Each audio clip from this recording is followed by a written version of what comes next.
My ex-boyfriend David lost his psychology license yesterday after the state board found him guilty of professional misconduct and psychological manipulation. He was fired from his private practice, banned from treating patients, and is facing a lawsuit that will bankrupt him within 6 months. His reputation in the mental health community is completely destroyed, and he will never work as a psychologist again.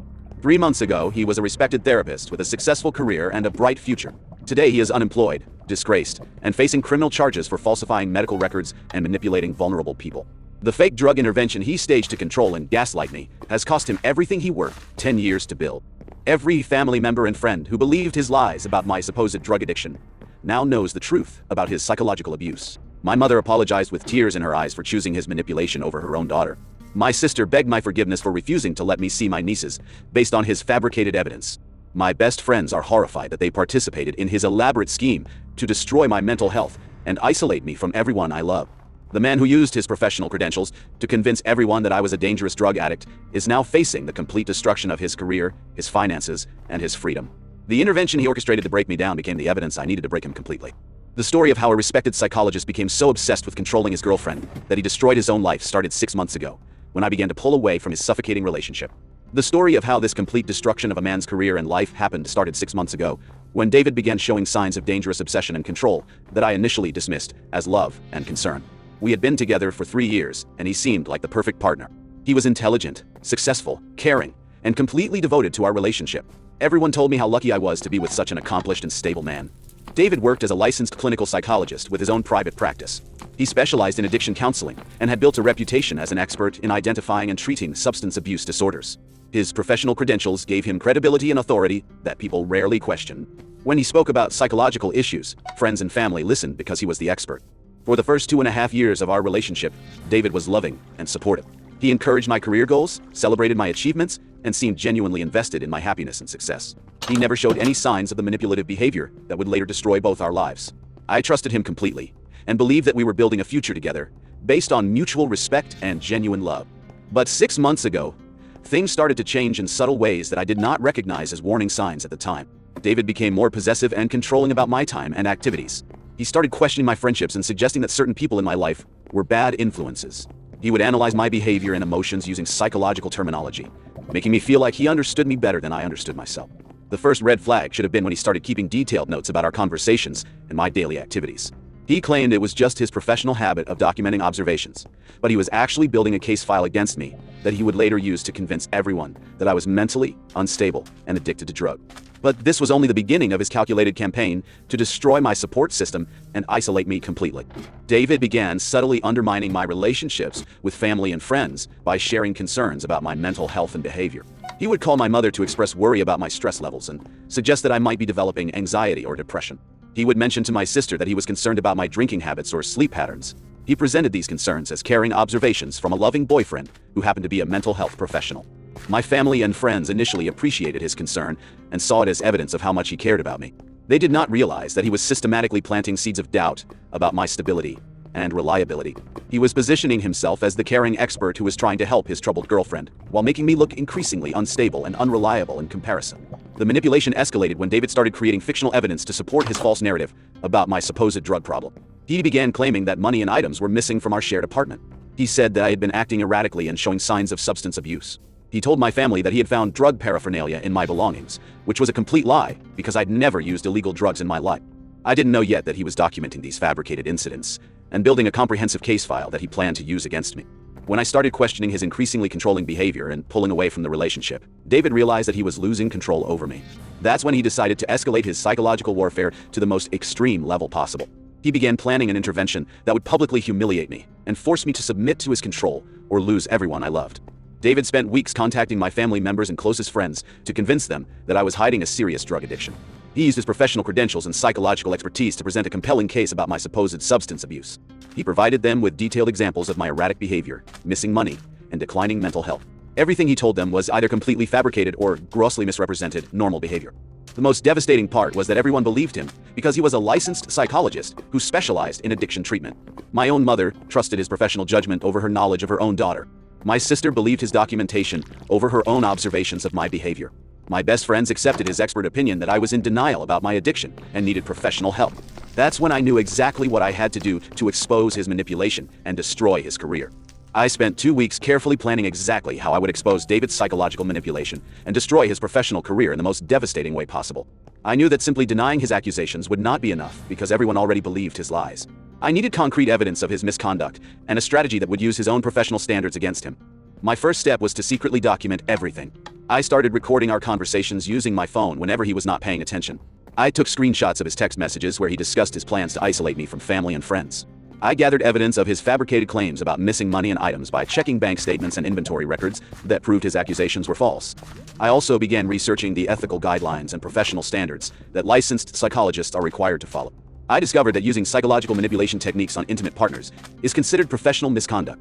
Falsifying evidence of mental health or substance abuse issues is grounds for immediate license revocation.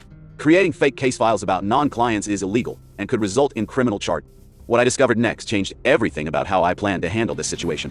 I found out that David had been keeping detailed psychological assessment notes about me in his professional files. He had created an unofficial case file that documented my supposed symptoms, behavioral patterns, and progression of addiction.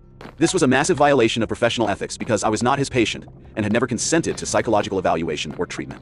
The case file contained fabricated observations, falsified behavioral assessments, and completely fictional documentation of drug use and mental health symptoms. He had essentially created a false medical record that he could use to support his claims about my addiction and justify his intervention plans.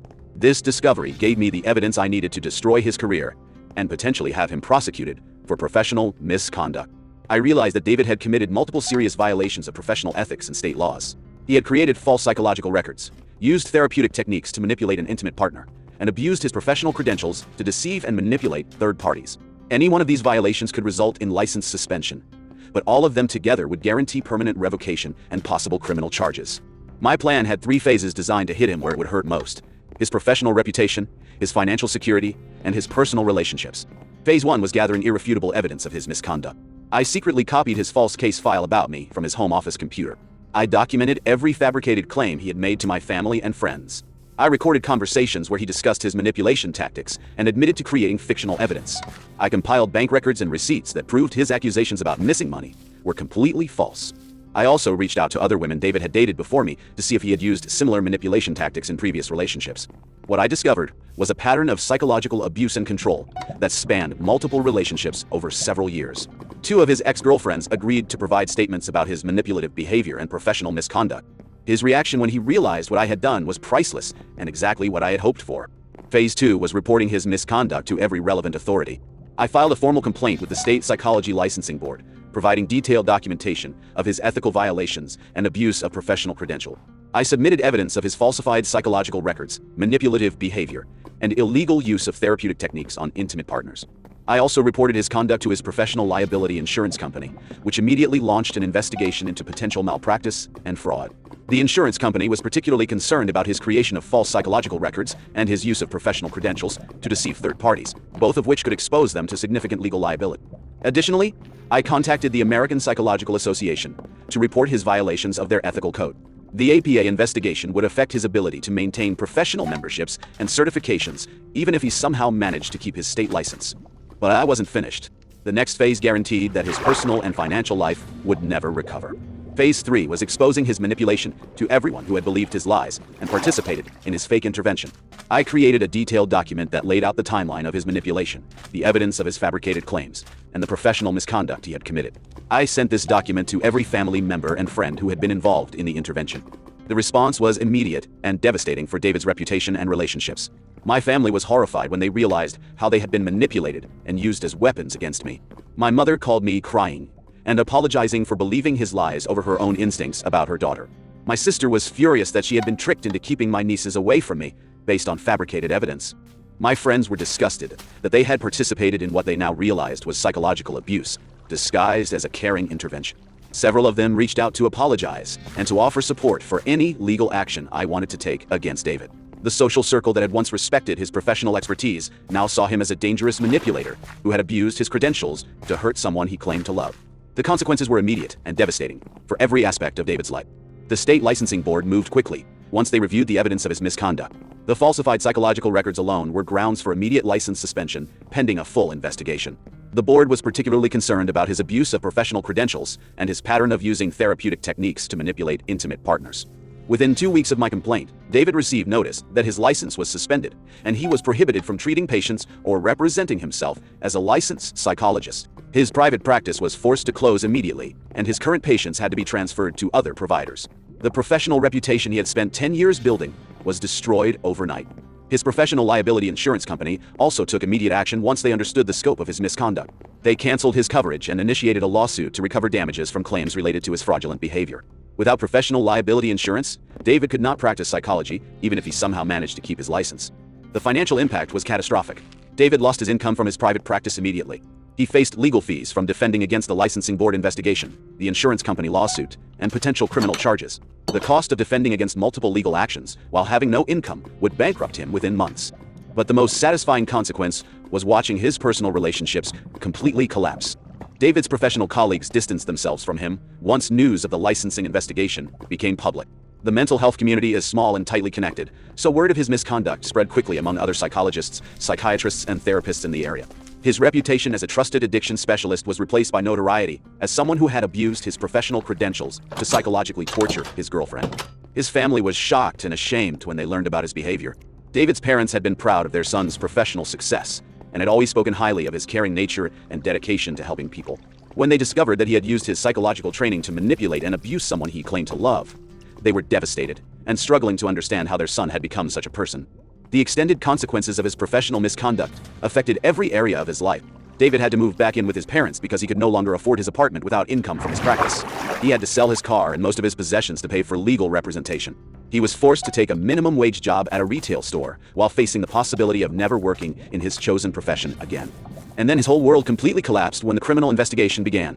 The district attorney's office decided to pursue criminal charges after reviewing the evidence of David's falsified psychological records and fraudulent claims. Creating false medical records is a felony in our state, and David's systematic documentation of fabricated symptoms and behavioral assessments clearly met the legal definition of fraud and forgery. The criminal charges carried the possibility of significant prison time and would permanently destroy any chance of David rebuilding his career in psychology or any other field requiring professional licensing. Even if he avoided prison, a felony conviction would make him unemployable in most professional positions and would follow him for the rest of his life. David's attorney advised him that the evidence against him was overwhelming and that his best option was to negotiate a plea agreement that might reduce his prison sentence. The plea negotiations revealed just how devastating the consequences of his manipulation had become.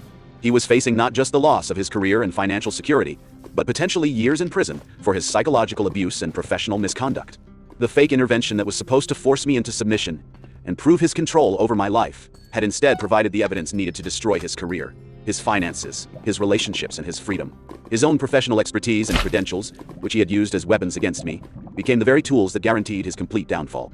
6 months after exposing David's psychological manipulation and professional misconduct, I have completely rebuilt my life and relationships while watching him face the permanent consequences of his abusive behavior. The fake drug intervention that was supposed to isolate me and break my spirit instead became the catalyst for his total destruction and my complete vindication. My relationship with my family has never been stronger. My mother and sister have both apologized extensively for believing David's lies and have committed to never again allowing an outsider to manipulate their perception of me. They have learned valuable lessons about how professional credentials can be abused and how psychological manipulation can deceive even people who love you deeply. My friendships have also recovered and strengthened. The friends who participated in David's fake intervention were initially embarrassed and guilty about being manipulated, but they have since become some of my strongest supporters. They have learned to recognize manipulation tactics and have become advocates for other people who might be experiencing similar psychological abuse. I have also connected with other survivors of psychological abuse and manipulation. The 2 ex-girlfriends who provided statements about David's previous behavior have become close friends and allies. We have started a support group for people who have experienced manipulation by partners with professional credentials in psychology, medicine, or other fields that provide authority and credibility. My career has flourished since removing David's toxic influence from my life. Without his constant criticism and manipulation, I have been able to focus on my professional goals and have recently received a promotion that includes a significant salary increase.